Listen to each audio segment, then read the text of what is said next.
Hi, Disney? Yeah, your kids are fucking up. Come get them.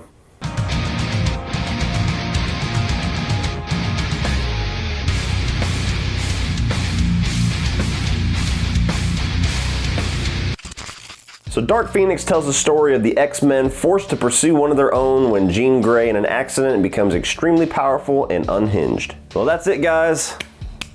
20th Century Fox's X-Men franchise is now in the can, done forever, for what we know, because of the Disney merger.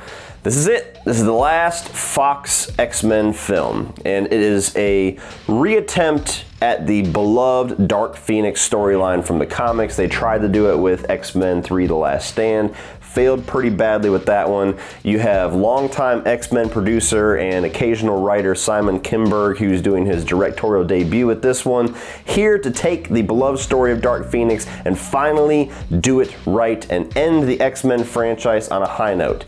Did he succeed?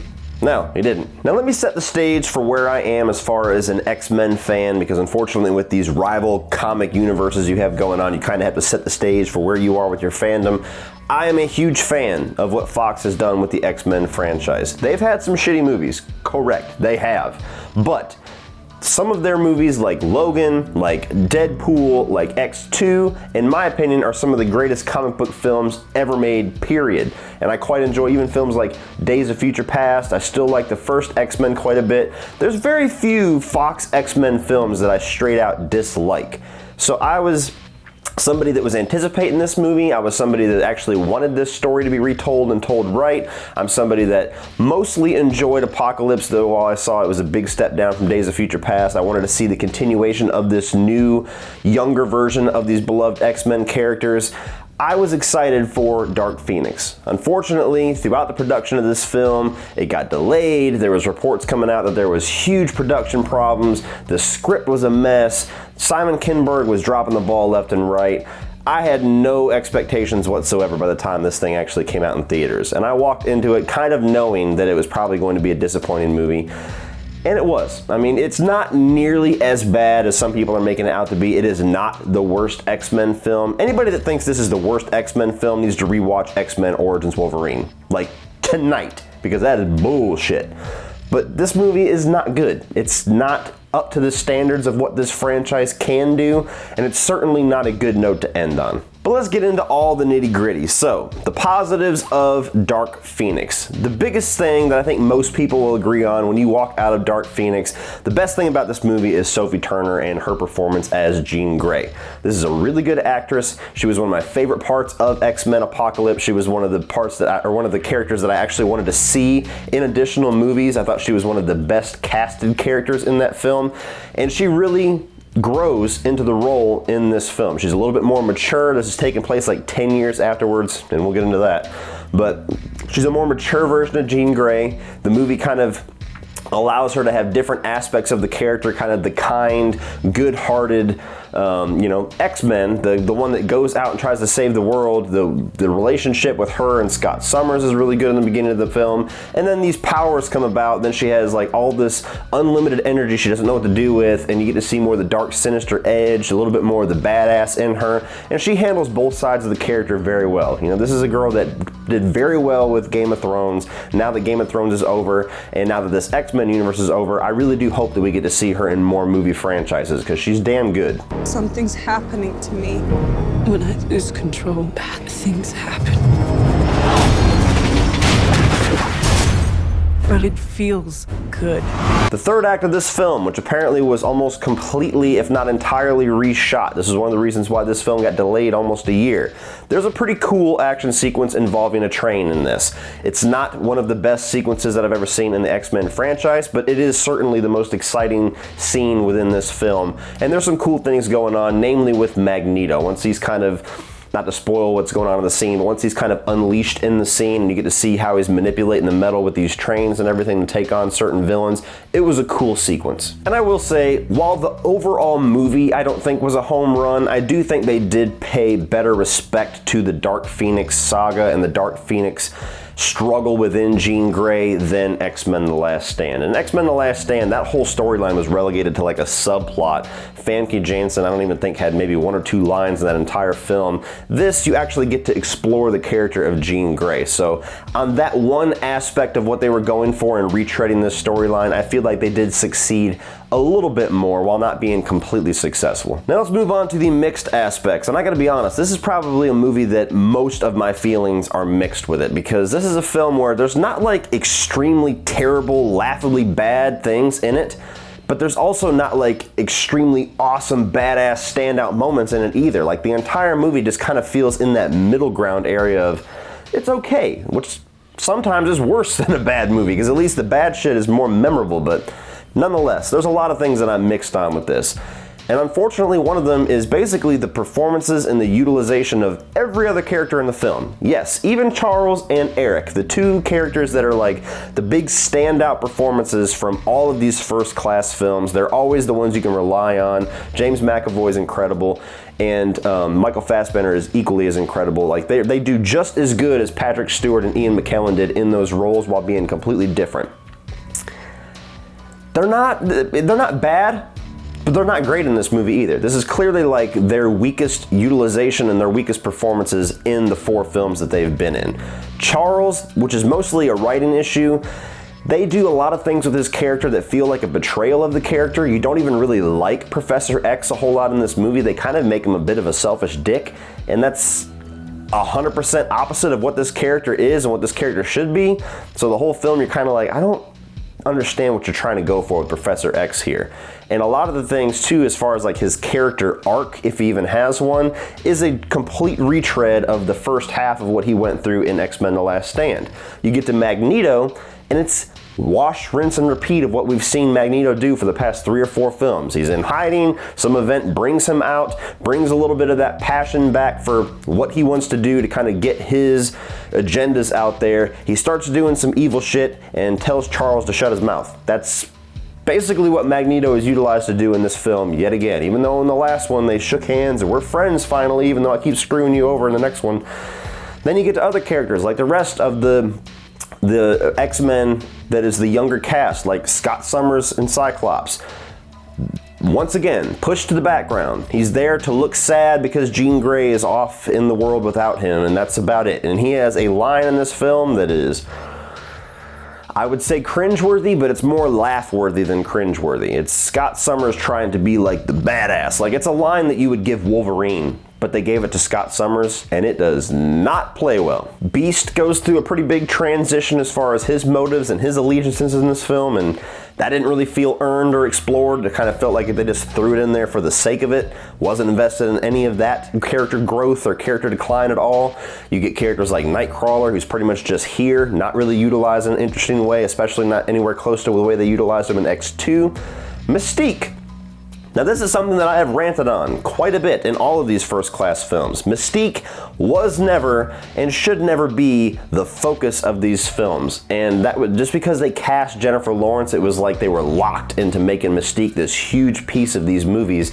And with the exception of Days of Future Past, which I actually think she does pretty damn good in because she's much more like the Rebecca Romijn Mystique in that, all the other films, she's one of the weakest parts because she just feels like she doesn't want to be here. She doesn't feel like she really puts that J-Law passion into the role. And it annoys me as a comic book fan how much she is Jennifer Lawrence and not Mystique, because the whole thing with Mystique is that she's proud to be herself and she's not trying to hide behind, you know, an image the entire time. That's the whole lesson she learned in the first movie, but because there's Jennifer Lawrence and we have to see Jennifer Lawrence all the time, and Apocalypse especially, it just kept switching back to that.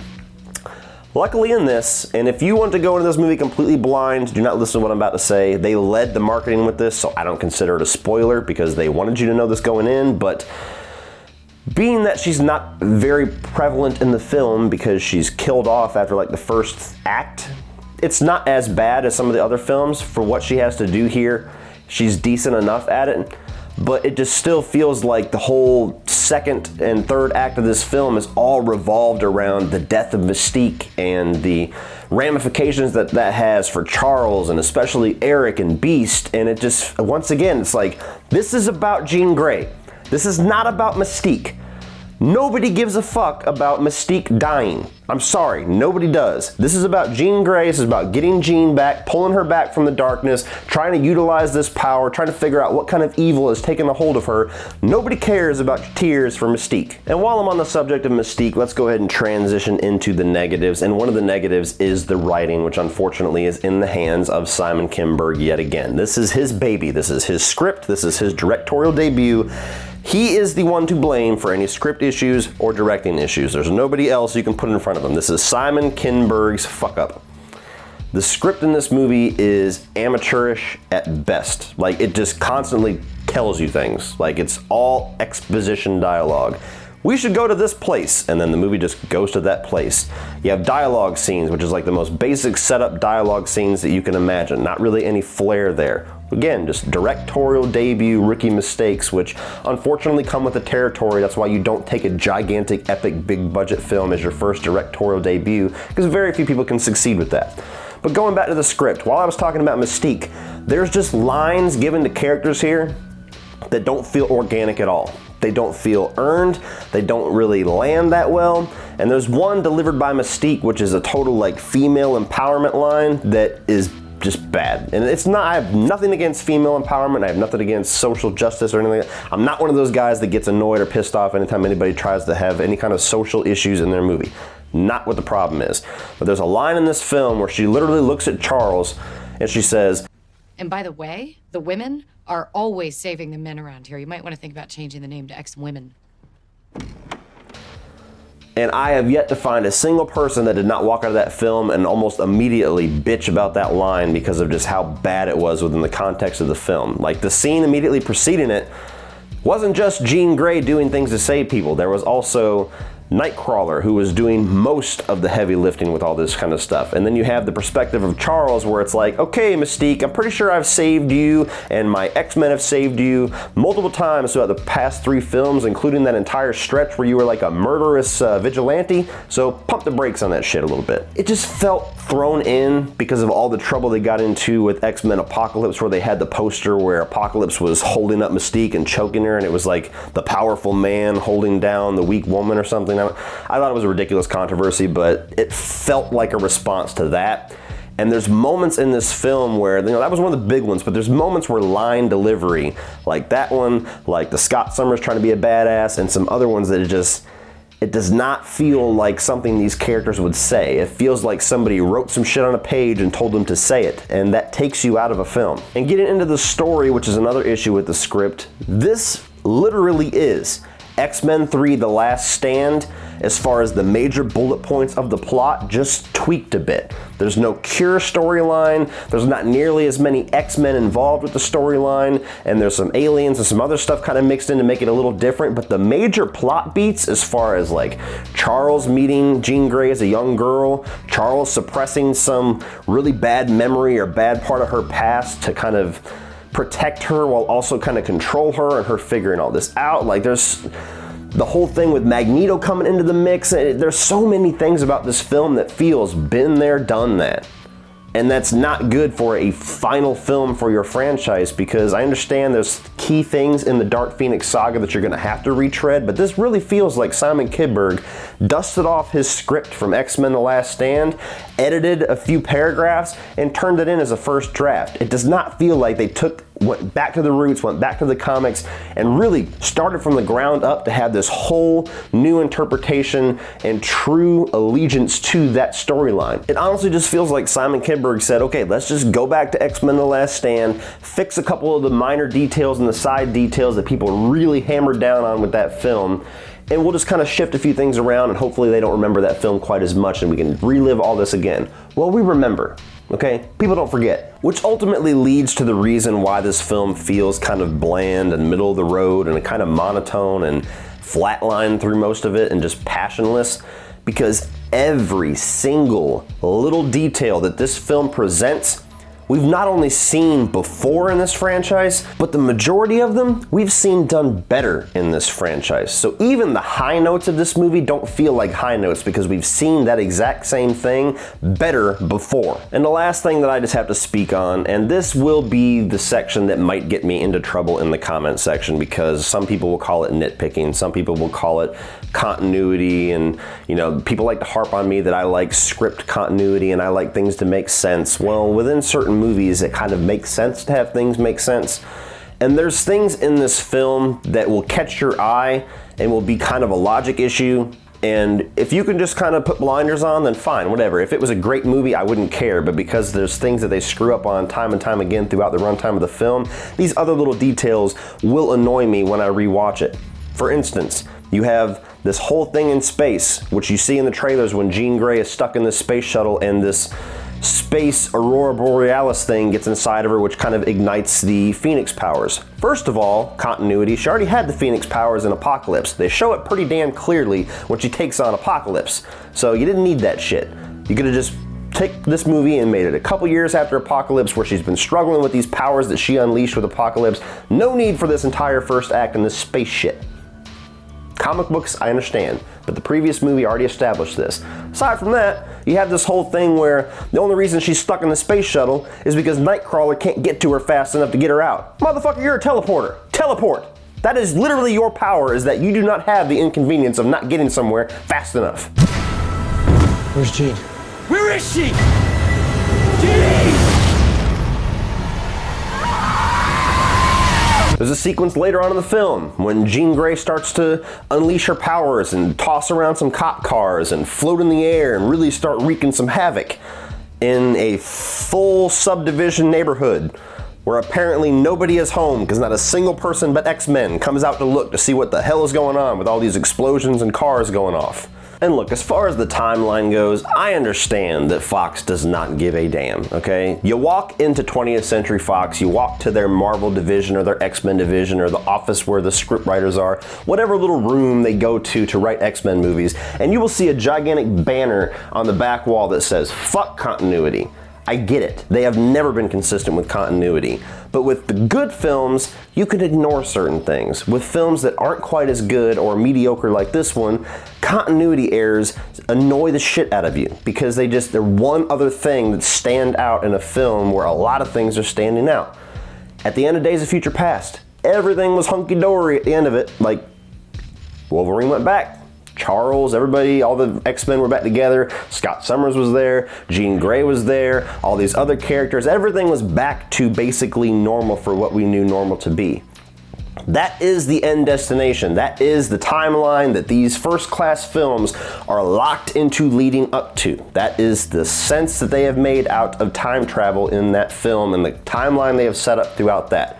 Well, there's events and character decisions and certain things that are changed in this film that completely negate where things ended up at the end of that film, and you stand out and you go, that shit doesn't make sense because a couple decades from now, that's not how it's supposed to be. Oh, speaking of decades, why the fuck are we doing every 10 years with these first-class films?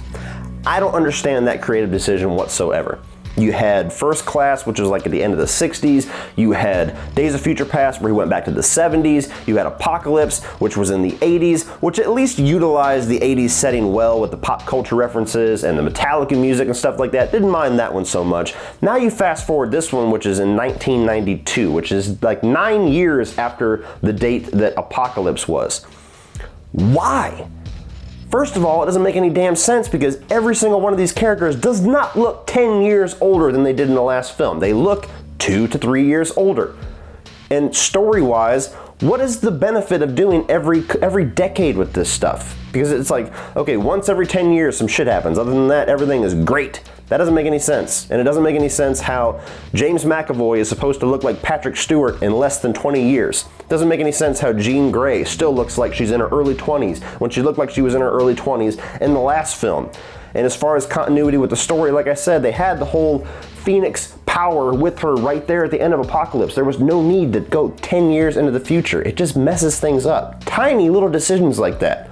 If it was a good film, wouldn't care. Because it's a mediocre film, it's annoying. Oh, one more thing. Jessica Chastain, her mysterious character that they don't really give a whole lot of details about, so I won't give a whole lot of details about.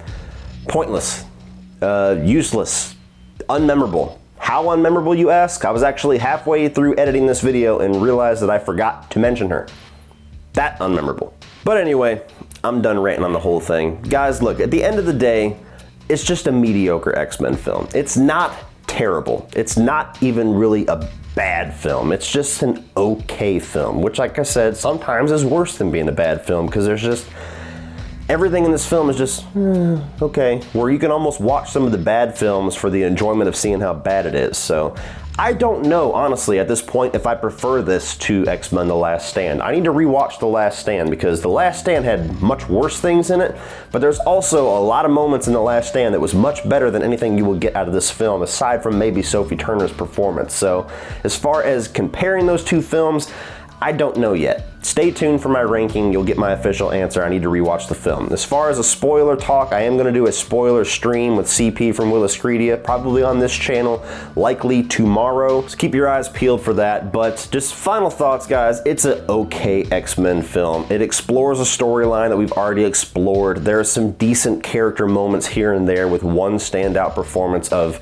a bunch of actors that have no excuse not to all give standout performances, which again, I blame on the script and the direction, the rookie mistakes of Simon Kinberg, which unfortunately this probably is going to be his only directorial effort, which how much this movie is probably going to tank at the box office, because it was opening night and I was of like maybe 7 people in a big ass theater that wanted to go see Dark Phoenix, but it's not a good note to end on. It's not a good note to end on. I would have been much more satisfied if Logan was the final X-Men film within this entire franchise, because that ended on a bang. Dark Phoenix just feels unnecessary at the end of the day. It feels pointless. Are you threatening me?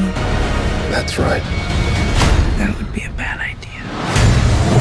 So if you're an X-Men fan, if you like these characters, you like these actors, there's worse things you can do with your time and your money. It's just not a movie that you need to rush out to see. It's not a movie that you need to spend a lot of money on. You can wait very patiently and enjoy this at home once it hits streaming services. So wait for it to hit online and stream it. So what do you guys think of Dark Phoenix? Did you walk out of this thinking it was actually a really good X-Men film and one of your favorites? Do you feel like it's the worst? Do you honestly feel like this is better than X-Men Origins Wolverine? Because I've heard a couple people say that. Make me understand if that's your opinion, because I don't think it's anywhere near that bad. But what are your thoughts on Dark Phoenix?